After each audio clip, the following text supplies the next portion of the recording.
न'आव हारसिं थानानै बरिं जादोंमोन आरो ओमफ्राय बेनिखायनो आङो रिल्स बानायनो थाखाय दख'ना गानबाय ओमफ्राय नै बेनि एक्सट्रा आरोना लाबोदोंमोन आं दाख्लै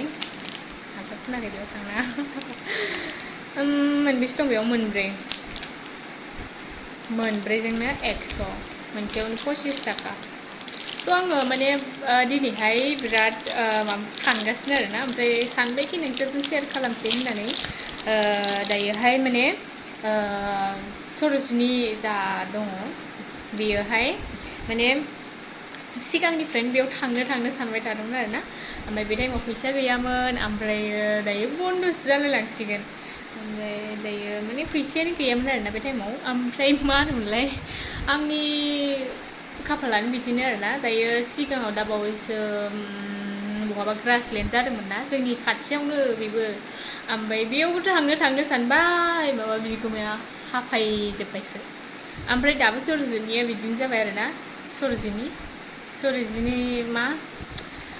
बेबो माबा बुख्रुब सुख्रुबसो जालागासिनो दङ मा खालामगोन दायो जारलायानो सुख गैया दायो रिल्सखौनो बानायनोसै मोनसे ना मारै थोयो बेखौलाय ओमफ्रायो थांफेरखायासै आरोना सर'जिनियाव बे मबाइलफोरावल' नुबाय थाबाय फुथि किस्मत होनलायनांगौब्रा ओमफ्राय सोर सर'जिनियाव थांफेरनो मोनाखैमोन नोंसोरबो कमेन्ट खालामहरबानो जाबाय आरोना